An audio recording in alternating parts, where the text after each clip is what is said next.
আমরা এখন অনলাইনে একটা স্যাম্পল রিটার্ন পূরণ করব। অনেকেই দেখি তাদের পার্সোনাল বা অন্যদের পার্সোনাল রিটার্নটা পুরা ফিল আপ করে অনেককে দেখাচ্ছেন। তাদের উদ্যোগকে আমি স্বাগত জানাই। কিন্তু আমার ব্যক্তিগত মত, যেহেতু একটা আয়কর রিটার্নে আপনার ইনকাম, আপনার সম্পদ, দায় পুরোটাই অন্তর্ভুক্ত থাকে। তো আমি মনে করি এটা আসলে পাবলিকলি প্রকাশ না হওয়া ভালো। আহ, তাই আমি যে ইনফরমেশনগুলো ইনপুট দিব, ইনফরমেশনগুলো আসলে আহ, সঠিক থাকবে না। কিন্তু আপনারা পুরো ভিডিওটা দেখলে আশা করি আপনাদের কনসেপ্টটা ক্লিয়ার হবে এবং আপনারা ইজিলি আপনাদের নিজেদের রিটার্ন নিজেরা ফিল আপ করতে পারবেন। তো চলুন শুরু করা যাক।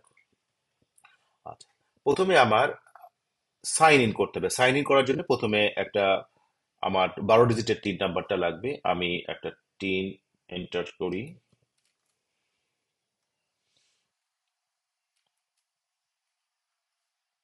সরি।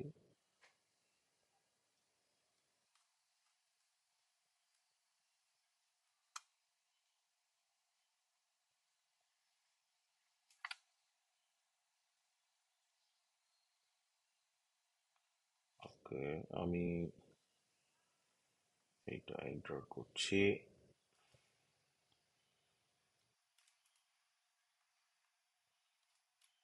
আচ্ছা, এটা নিচ্ছে না যে কারণ। আচ্ছা, আমি 8512623703।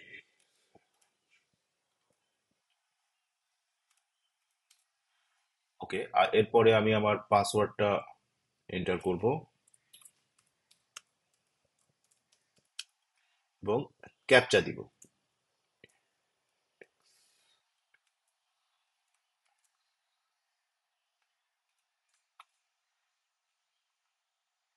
ওকে, এখানে আরেকটা জিনিস বলে রাখা ভালো। অনেক সময় দেখা যায় ক্যাপচা দিলেও অনেক সময় ইনভ্যালিড ক্যাপচা বা রং ক্যাপচা এমন বোঝায়। বাট এতে আপনাদের ভয় পাওয়ার কিছু নাই। আপনারা যদি আবার এটা পূরণ করে ক্লিক করেন, এটা অনেক সময় সার্ভারের কারণে হতে পারে। এটা আপনার পরবর্তীতে সমাধান হয়ে যাবে। বা অনেক সময় ইন্টারনেট কানেকশন আনস্টেবল শো করে। এটাও কোনো প্রবলেম না, এটা অনেক সময় সার্ভারের কারণে হতে পারে। আমার ক্ষেত্রে অনেকবার হচ্ছে। বা এটাতে উদ্বিগ্ন হওয়ার কিছু নাই। আপনারা একবার দুইবার বা তিনবার চেষ্টা করলে আপনারা সহজেই ঢুকতে পারবেন। আচ্ছা, আমরা এখন এই রিটার্নের পোর্টালে এন্টার করেছি, যেখানে আপনার ইন্টারফেসটা এইভাবে আসবে। আপনারা ডান দিকে দেখতে পাচ্ছেন ওনার নাম, ছবি আসছে এবং এইখান থেকে আপনারা বাম দিকে কিছু আপনার অপশন এসছে। তো আমরা এখানে যাব প্রথমে রেগুলার এডিটর।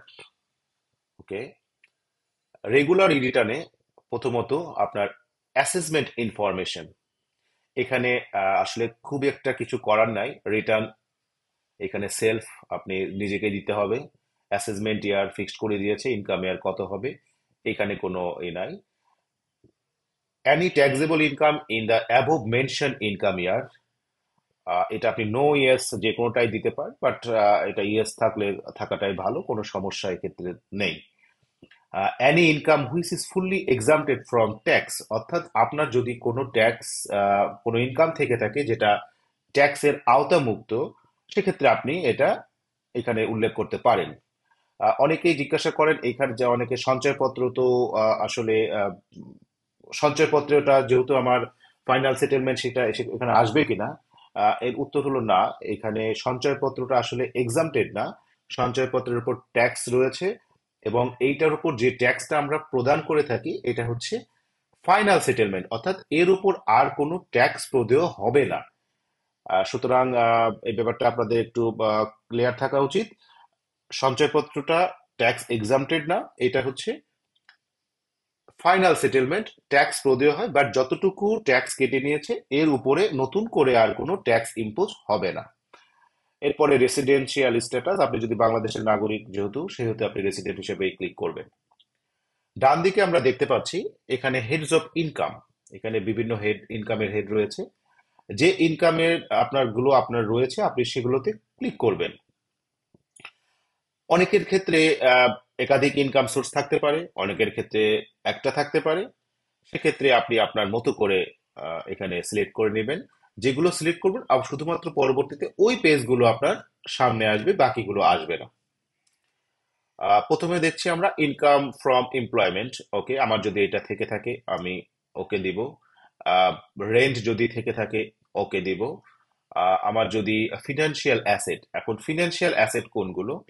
ফিনান্সিয়াল অ্যাসেট হচ্ছে আপনার যে কোনো প্রকারের ইন্টারেস্ট, ব্যাংক ইন্টারেস্ট, সঞ্চয়পত্র বা ফিনান্সিয়াল ট্রানজেকশনের কারণে যে ইনকাম গুলো আপনার আসছে, সেগুলোকে ফিনান্সিয়াল অ্যাসেট হিসেবে ট্রিট করা হবে। এবং income from other source, income from other source হচ্ছে যে ইনকাম সোর্সটা আপনার উপরের এই লিস্টে নাই, ওইগুলোই ইনকাম ফ্রম আদার সোর্স হিসেবে উল্লেখ করবেন। এখানে একটা বিষয় আপনাদের ধারণা থাকা জরুরি, তা হচ্ছে ইনকাম ফ্রম আদার সোর্স ব্যাপারটা একটু জটিল বিষয় এবং সেন্সিটিভ বিষয়ও। ইনকাম ফ্রম আদার সোর্স মানে হচ্ছে আপনি কোনো উপরের ক্যাটাগরিতে পড়ছেন না। সুতরাং এইখানে আপনি যেটা দিবেন সেটা আপনার ভালো মতো বুঝে আপনার আসলেই ইনকামটা হয়েছে কিনা এটা জেনে বুঝে দিবেন, যাতে পরবর্তীতে আপনার যদি এর সংক্রান্ত কোনো প্রশ্ন আসে আপনারা সহজেই তার উত্তর দিতে পারেন। ইনকাম ফ্রম বিজনেস, যেটাতে আপনার ব্যবসা যদি করে থাকেন, প্রোপ্রাইটারশিপ বিজনেস, সেক্ষেত্রে আপনি এটাতে দিতে পারেন। ক্যাপিটাল গেইন, ক্যাপিটাল গেইনটা হচ্ছে আপনার যেটা জমি বিক্রয়, সাধারণত কোনো অ্যাসেট বিক্রয় থেকে আয় আসে। আচ্ছা, এখানে আরেকটা বিষয় আমি ক্যাপিটাল গেইনে বলে রাখতে পারি। অনেকের মনে এই প্রশ্নটা আসে যে আমি জমি বিক্রি করেছি বা জমি ক্রয় করেছি, সেক্ষেত্রে আমার ট্যাক্সটা কি হবে? আসলে জমি ক্রয় করলে সেখানে গেইন হওয়ার কোনো সুযোগ নাই, বাট বিক্রয় করলে সেখানে গেইন হওয়ার সুযোগ আছে। দ্বিতীয় প্রশ্ন হচ্ছে এখানে কি যতটা আমার গেইন হয়েছে তার উপর আমার কি ধরনের ট্যাক্স দিতে হবে? এর উত্তর হচ্ছে না, এখানে আপনার কোনো ট্যাক্স দিতে হবে না। ব্যক্তির ক্ষেত্রে এই গেইনটা আপনার ফাইনাল সেটেলমেন্ট, যখন আমি রেজিস্ট্রেশন করেছি, তখন আমার ফাইনাল সেটেলমেন্ট হিসেবে আমার ট্যাক্সটা কেটে নিয়েছে। সুতরাং আমার এখানে গেইন ট্যাক্স দেওয়ার সুযোগ নাই। আমি ওই ট্যাক্সটুকু জাস্ট পরবর্তীতে ক্লেম করে আমি আমার রিটার্নটা ফিল আপ করবো। এখানে আলাদা করে আমার কোনো গেইন ট্যাক্স দিতে হচ্ছে না। এটা হচ্ছে স্বাভাবিক ব্যক্তির ক্ষেত্রে আমি বলছি। কোম্পানির ক্ষেত্রে ব্যাপারটা ভিন্ন ব্যাপার, আমরা এখানে সরি, কোম্পানির ব্যাপারটা এখানে আসলে আনছি না। এটা ব্যক্তির ক্ষেত্রে আপনার যদি কোনো গেইন থাকে সেটা আপনি অবশ্যই উল্লেখ করবেন। তবে এই জন্য আপনাকে কোনো ট্যাক্স প্রদান করতে হবে না নতুন করে, কারণ আপনার রেজিস্ট্রেশনের সময় আপনার যতটুকু ট্যাক্স কেটে নিয়েছে সঞ্চয়পত্রের মতোই এটাও ফুল অ্যান্ড ফাইনাল সেটেলমেন্ট হিসেবে গণ্য হবে। সুতরাং আমরা যদি মনে করি ইনকাম ফ্রম ফিনান্সিয়াল অ্যাসেট, এখানে ক্লিক করব। এর পরবর্তীতে আসছে any income from the following source, অর্থাৎ আপনি কি কোনো ফার্মের পার্টনার, আপনি কি কোনো এওপি অর্থাৎ অ্যাসোসিয়েশন অফ পার্সন, আপনি কি বাংলাদেশের বাইরে থেকে কোনো আয় করছেন, বা আপনি আর কি income earn by the spouse or minor children করছেন কিনা। যদি এগুলো থেকে থাকে আপনি এগুলো ক্লিক করবেন, করলে পরবর্তীতে এই পেজগুলো ওপেন হবে, আপনি এগুলো পূরণ করে পূরণ করলে আপনার এই আউটপুটটা সেভাবে আসবে। ওকে, আমার এখানে এগুলো সিলেক্ট করা হয়ে গেলে আমি এখন সেভ অ্যান্ড কন্টিনিউ বাটনে ক্লিক করব। ওকে, এখন এখানে বলেছে location of main source of income, অর্থাৎ আপনার ইনকাম যেটা করছেন সেটা আপনার লোকেশনটা কোথায়। যদি ঢাকার মধ্যে হয় সিটি কর্পোরেশন সেটা উল্লেখ করবেন, যদি এই সিটি কর্পোরেশন গুলোর বাইরে হয় সেক্ষেত্রে আপনি এনি আদার এরিয়া সিলেক্ট করে দিবেন। পরবর্তীতে বলছে ওয়ার ওয়ার গেজেট মুক্তিযোদ্ধা কিনা, আপনি প্রতিবন্ধী কিনা। অবশ্যই প্রতিবন্ধী বা এই ধরনের ক্লেম করতে গেলে আপনার সার্টিফিকেট লাগবে। এবং আপনারা দেখেন এটা আমি যখন ক্লিক করব এখানে অবশ্যই আপনার রেফারেন্স নাম্বার, ডেট লাগবে।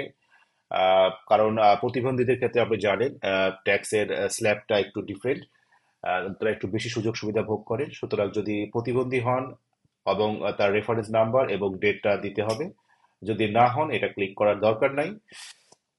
পরবর্তীতে বলছে claim tax rebate for investment, অর্থাৎ আপনার কোনো গত অর্থ বছরে, এই অর্থ বছরে আসলে অর্থাৎ 1লা জুলাই 2023 থেকে 30শে জুন 2024 পর্যন্ত আপনার কোনো ইনভেস্টমেন্ট আছে কিনা, অ্যালাওয়েবল ইনভেস্টমেন্ট, যেমন আমরা ডিপিএস, যেটা 1,20,000 টাকা পর্যন্ত করতে পারি, আমি সঞ্চয়পত্রে ইনভেস্ট করতে পারি, এবং আরো কিছু খাত রয়েছে যেগুলোতে আমরা ইনভেস্ট করতে পারি। এই ইনভেস্টগুলো আপনি যদি থাকে ইয়েস করবেন, তাহলে পরবর্তীতে আপনার পেজটা আসবে।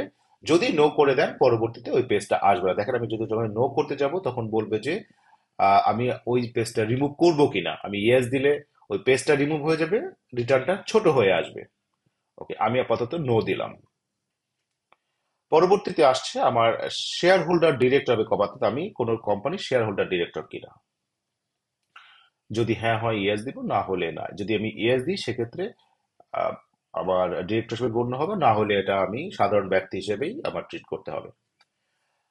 ডান পাশে আমরা দেখতে পাচ্ছি IT10B রিকোয়ারমেন্ট, যেখানে আপনার সম্পদ ও দায় বিবরণী উল্লেখ থাকে।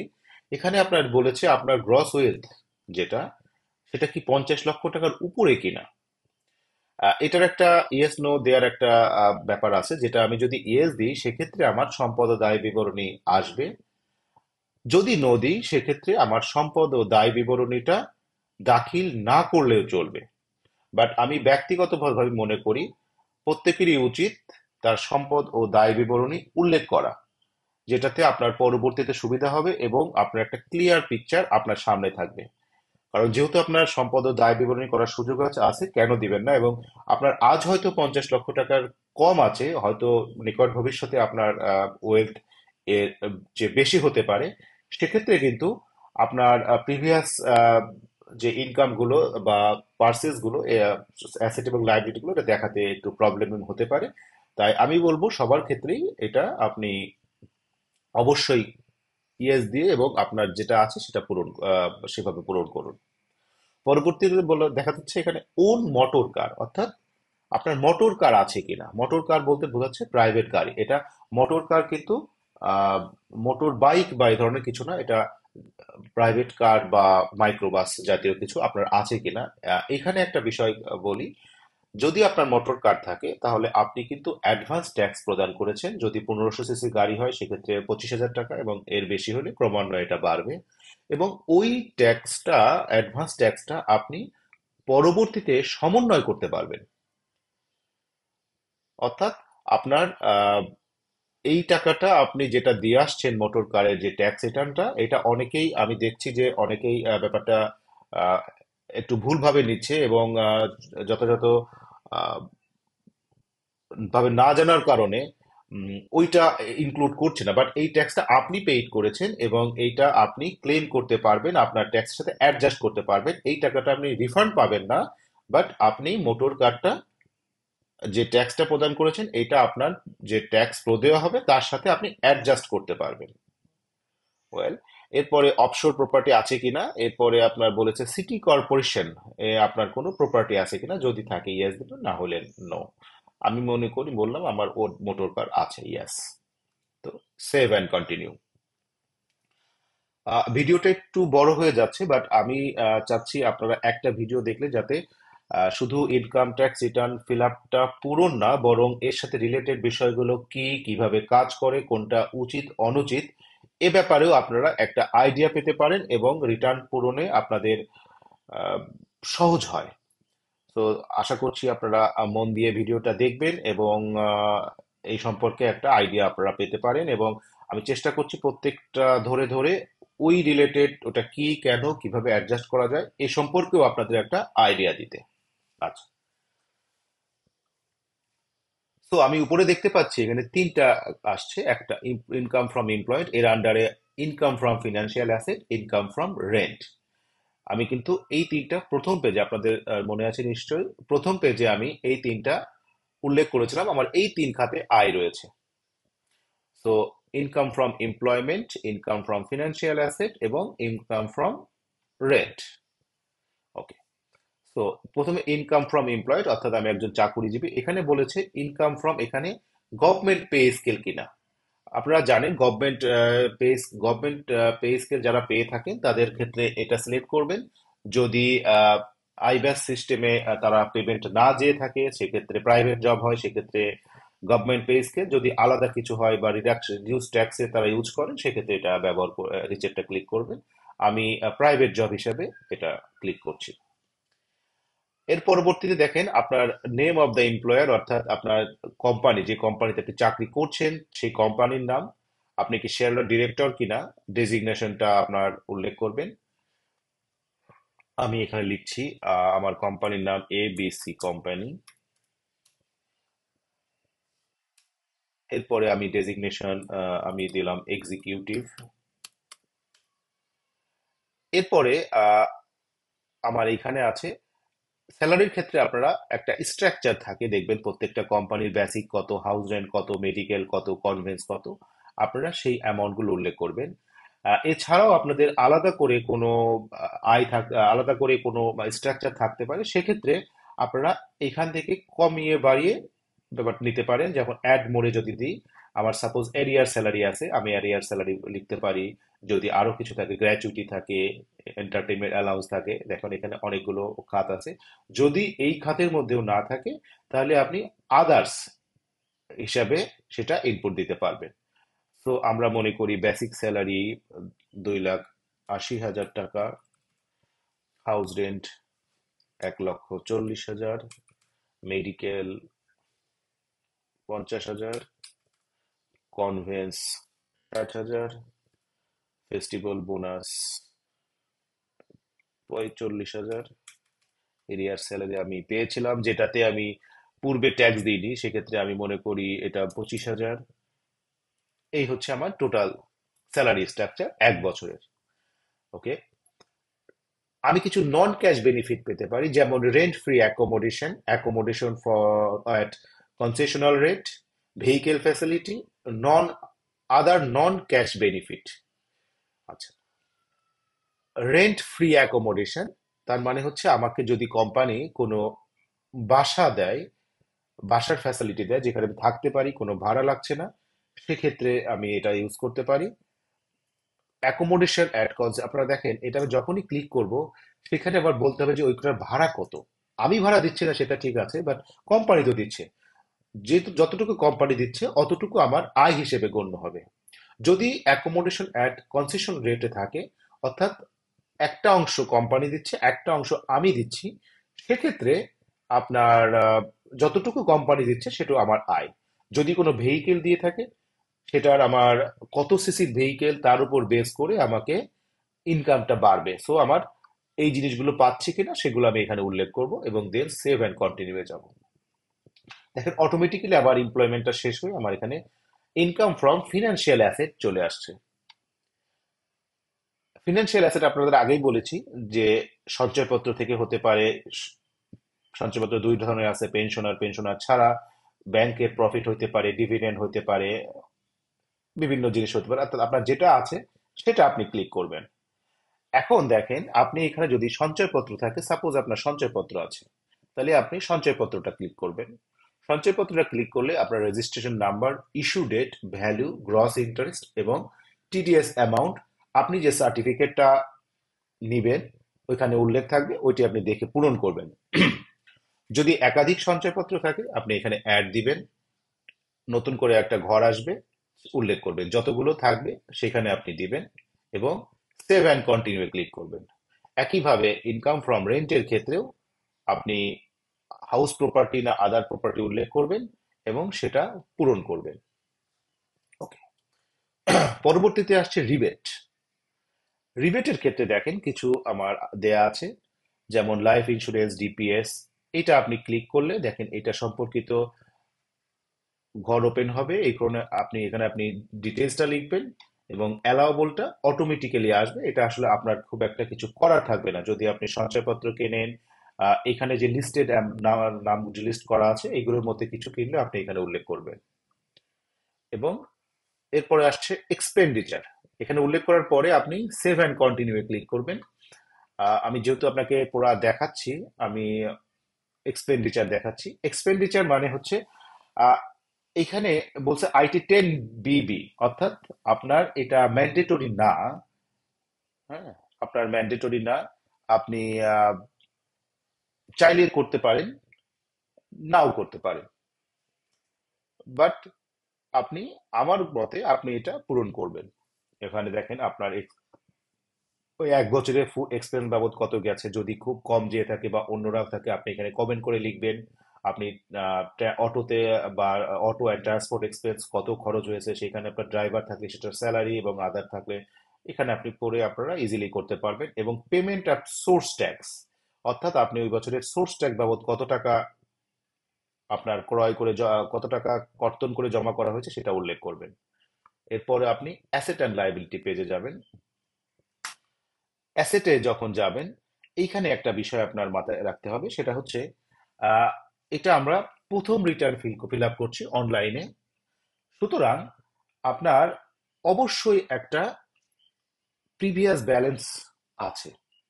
আপনি যদি আগে রিটার্ন ফিল আপ করে থাকেন, সেইখানে আপনার একটা প্রিভিয়াস ব্যালেন্স প্রিভিয়াস অ্যাসেটের বিবরণী রয়েছে, লাইবিলিটিও থাকতে পারে, যেটা আপনার এইখানে উল্লেখ করতে হবে। আর পরবর্তীতে এটা অটো যখন যদি আপলোড পরবর্তীতে যখন আপনি রিটার্ন করবেন এগুলো অটোমেটিক আপলোড হয়ে আসবে, বাট প্রথমবারের ক্ষেত্রে অবশ্যই আপনার এই জিনিসগুলো আপলোড করতে হবে, যেমন বিজনেস ক্যাপিটাল কত ছিল, কত নন এগ্রিকালচারাল বলতে বোঝাচ্ছে আপনার যেটাতে আপনি কৃষিযোগ্য জমি না সেখানে কত, ফিনান্সিয়াল অ্যাসেট সঞ্চয়পত্র বা এফডিআর বা ডিপোজিট কত আছে, এটার ব্যালেন্সিং ফিগারগুলো এখানে লিখবেন আপনারা। এবং একইভাবে লায়াবিলিটিস পাশে আপনার লায়াবিলিটিস গুলো উল্লেখ করবেন। উল্লেখ করার পরে দেখেন আপনার একটা ডিফারেন্সটা দেখাচ্ছে কারণ আমি আমার ইনপুট গুলো দিইনি এখানে। ইনপুট গুলো দিলে আপনার এখানে কোনো ডিফারেন্স আসবে না, জিরো ডিফারেন্স আসলেই তখন আপনি করতে পারবেন। এরপরে আসছে আপনার একটা ট্যাক্স হয়েছে স্বাভাবিকভাবে, আপনি ট্যাক্সটা কিভাবে পেমেন্ট করবেন। আচ্ছা, আপনি ট্যাক্স পেমেন্ট করবেন, এক নম্বর হতে পারে আপনার প্রতিষ্ঠান আপনার ট্যাক্স কর্তন করে রাখতে পারে। আবার আপনি অ্যাডভান্স ট্যাক্স দিতে পারেন। আবার আপনার ট্যাক্স এই বছরে প্রদেয় থাকতে পারে। আপনি যদি ট্যাক্স আপনার কোনো কোম্পানি কেটে থাকে, যেমন ব্যাংক ইন্টারেস্টের ক্ষেত্রে ব্যাংক কার্যকর হারে ট্যাক্স কেটে রাখে, বা এমপ্লয়ার ট্যাক্স কেটে জমাদান করেন, এবং সঞ্চয়পত্রের ক্ষেত্রেও একইভাবে ট্যাক্স গভর্নমেন্ট কেটে আহ, তার খাতায় জমা করে রাখেন, সেক্ষেত্রে আপনাকে কিন্তু ট্যাক্স ক্লেম করতে হবে, আদারওয়াইজ আপনি রিটার্নটা সাবমিট করতে পারবেন না। আপনি কিভাবে ট্যাক্স ক্লেম করবেন, এটা একটা গুরুত্বপূর্ণ বিষয়। আহ, এই ক্ষেত্রে যেটা আপনি করবেন সেক্ষেত্রে ট্যাক্স পেমেন্টে যাবেন। যাওয়ার পরে দেখেন এখানে আপনার নিচের দিকে আসলে আপনাকে বলা আছে, have you paid any source tax, advance tax or any regular tax for 2024-25 assessment year, অর্থাৎ আপনার এই ধরনের কোনো ট্যাক্স আছে কিনা। যদি থাকে, যেমন সঞ্চয়পত্র থাকলে আপনার তো অবশ্যই আছে, একজনের ব্যাংকে অ্যাকাউন্ট যদি থেকে থাকে অবশ্যই সেখান থেকে ইন্টারেস্ট পেয়েছেন, এবং সেখানে অবশ্যই টিডিএস কাটা আছে। সো আপনার কিছু না কিছু ট্যাক্স ডিডাকশন থাকার কথা, আপনি সেটা ইয়েস করে দিবেন।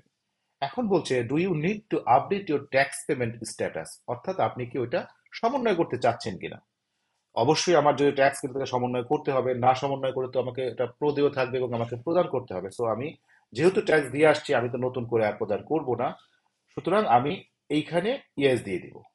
দেখেন, এইটা যখনই আমি ইয়েস দিব, এটা আপনাকে নতুন একটা ইন্টারফেসে নিয়ে যাবে, যেখানে আপনাকে বলা আছে আপনি কিভাবে ট্যাক্স গুলো ক্লেম করবেন। বর্তমান সময়ে অনেকেই ট্যাক্সেবল ইনকাম থাকে না, কিন্তু দেখা যায় তার সোর্স ট্যাক্স আছে। তারা তারা কি করবেন, তারা কি ট্যাক্সটা ক্লেম করবেন? আমি বলবো অবশ্যই তারা ট্যাক্সটা ক্লেম করবেন, যেহেতু তারা সরকারের ঘরে ট্যাক্সটা দিয়ে আসছেন, সেহেতু আপনার রিটার্নে এটা উল্লেখ থাকা উচিত। এবং এটা আপনার সার্টিফিকেটের গ্রহণযোগ্যতা আরো বাড়িয়ে দেয়, আপনি যে ট্যাক্স প্রদান করছেন এটা আপনার একটা পজিটিভ দিক হিসেবে বিবেচিত হয়। সুতরাং আপনার যদি ট্যাক্স সোর্স ট্যাক্স বা অ্যাডভান্স ট্যাক্স প্রদান করা থাকে, আপনারা অবশ্যই এটা ক্লেম করবেন। আপনার রিটার্নে ইনকাম আসুক, ট্যাক্সেবল ইনকাম আসুক বা না আসুক, এটার সাথে এটার কোনো সম্পর্ক নাই। সাপোজ আপনার 3,40,000 টাকা আপনার ট্যাক্সেবল ইনকাম আসছে, সো আপনার তো ট্যাক্স দিতে হচ্ছে না, সেক্ষেত্রে আপনি এটা কেন দিবেন? অবশ্যই দিবেন, কারণ এটাতে আপনার ট্যাক্স না আসলেও আপনার যে সার্টিফিকেটটা, সেখানে আপনি যে ট্যাক্স প্রদান করেছেন উল্লেখ থাকবে, এবং যেহেতু আপনি প্রদান করেছেন আপনি কেন করবেন না। বাট এটা ছাড়াও আপনি করতে পারেন। আপনি সাবমিট দিলে আপনার অনলাইনে এটা সাবমিশন হয়ে যাবে, বাট আপনার দিয়ে দেওয়াটা উচিত বলে আমি মনে করছি। ওকে। তো claim source tax, source tax মানে হচ্ছে যেটা আপনার এমপ্লয়ার কেটে রেখেছে বা ব্যাংক কেটে রেখেছে, যখন আমি টাকাটা, আমার ইন্টারেস্ট পেয়েছি বা আমি স্যালারিটা পেয়েছি, তখন আমার যেটা কেটে রেখেছে সেটা হলো সোর্স ট্যাক্স। আর পরবর্তী হচ্ছে ক্লেম এআইটি। এআইটি হচ্ছে অ্যাডভান্স ইনকাম ট্যাক্স। এখানে আরেকটু বলে রাখি, সোর্স ট্যাক্স এবং অ্যাডভান্স ইনকাম ট্যাক্সটা কিন্তু আলাদা জিনিস। সোর্স ট্যাক্স হচ্ছে যখন আপনাকে কেউ পে করছে, সেই পের সময় আপনি আপনার টাকা আপনার কাছ থেকে কেটে রাখছে এবং এটা গভর্নমেন্টকে জমা করছে। এটা হলো সোর্স ট্যাক্স। এটা হতে পারে এমপ্লয়ার, হতে পারে ব্যাংক, সঞ্চয়পত্র অথরিটি, আর অন্য যে কেউ। আর অ্যাডভান্স ট্যাক্সটা হচ্ছে যেটা আপনি প্রদান করেছেন। আপনার বছর শেষে যে ট্যাক্স আসবে সেটার সাথে আপনি একটা সমন্বয় করতে পারেন। যেমন আপনার যদি গাড়ি থেকে থাকে, গাড়ির উপর যে ট্যাক্সটা থাকে, সেই ট্যাক্সটা আপনি অগ্রিম প্রদান করেছেন এবং এটা সমন্বয় করতে পারবেন। তবে এইটার যদি আপনার ট্যাক্স লায়াবিলিটি থেকে এটা বেশি থাকে, গাড়ির ট্যাক্সের ক্ষেত্রে, সেটাতে আপনি কোনো এক্সট্রা রিফান্ড পাবেন না। এটা সমন্বয়, আপনার ধারণাযোগ্য আয় হিসেবে গণ্য হবে এবং এটা আপনি সমন্বয় করতে পারবেন। সুতরাং আমার যদি সোর্স ট্যাক্স থাকে, দেখেন আমার যদি সরকারি অফিসে আমি কাজ করি, তাহলে আমি কি করব, এখানে আমি অ্যামাউন্টটা ক্লেম করতে পারবো। আমি যদি আদার অর্থাৎ বেসরকারি চাকরি করি, সেখানে আমার যিনি কাটছেন, আমার রেফারেন্স নাম্বারটা থাকবে, যে ট্যাক্স কেটেছেন সেটার চালান নাম্বার থাকে, চালান অ্যামাউন্ট থাকে, কোন ব্যাংক সেটা থাকবে, একটা রেফারেন্স ডেট থাকবে। এই জিনিসগুলো আপনি যিনি কেটে রেখেছেন সেখান অথরিটি, তার যে সার্টিফিকেটটা সেখান থেকে পাবেন, এখান থেকে আপনি এটা পূরণ করবেন। পরবর্তী দেখেন ব্যাংক ইন্টারেস্ট।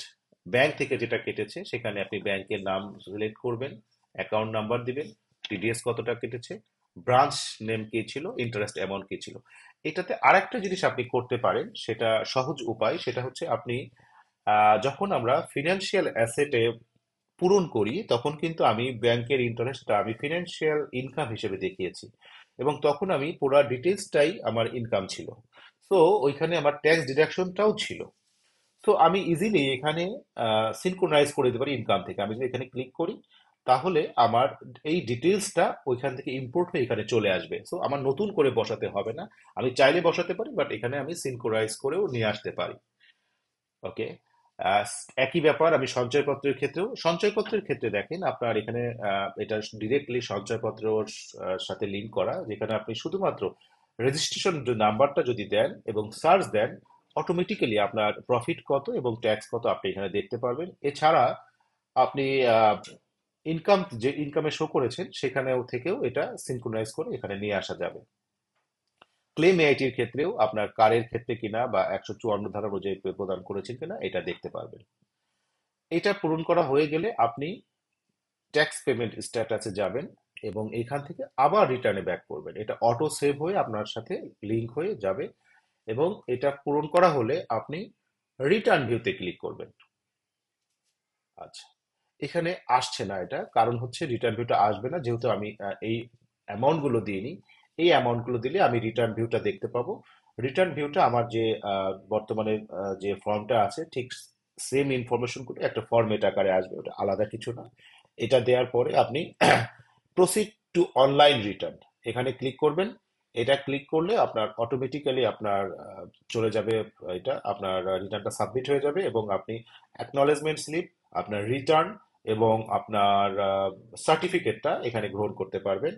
এবং সার্টিফিকেটের ক্ষেত্রে আপনি চাইলে আপনার সম্পদ এবং ট্যাক্সের পরিমাণ সহ সার্টিফিকেট নিতে পারেন, এবং বা যদি মনে করেন শুধু সার্টিফিকেটটা যে আপনি অনলাইনে সাবমিট করেছেন, সেক্ষেত্রে সার্টিফিকেটটাও নিতে পারেন। এখানে ওই সুযোগটা আছে। আপনি সাথে সাথে এইখান থেকে, অর্থাৎ ট্যাক্স রেকর্ড থেকে এক্সপ্রেস সার্টিফিকেট, এক্সপ্রেস সার্টিফিকেশনে যে আপনি এখান থেকে পাবেন। যেহেতু আমি সাবমিট করিনি, সেহেতু সেহেতু আমি এইখান থেকে সার্টিফিকেটটা পাবো না, বাট আপনি এখান থেকে সার্টিফিকেটটা সংগ্রহ করতে পারবেন, এবং যখনই আপনি রিটার্নটা সাবমিট করবেন তারপরেই আপনি সার্টিফিকেটটা সংগ্রহ করতে পারবেন।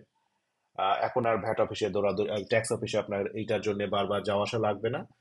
আপনি সহজেই আপনি আপনার অনলাইন থেকে সাথে সাথে সার্টিফিকেট ইস্যু করতে পারবেন, এবং আমি বলবো এটা আপনি সংরক্ষণ করবেন, এবং এটা আপনার জন্য খুবই গুরুত্বপূর্ণ একটা দলিল। আপনি যে কোনো জায়গায় এটা সাবমিট করতে পারবেন। তো আশা করি আপনাদের এই সম্পর্কে একটা আইডিয়া দিতে পেরেছি। যে কোনো প্রশ্ন থাকলে আপনারা এখানে করতে পারেন।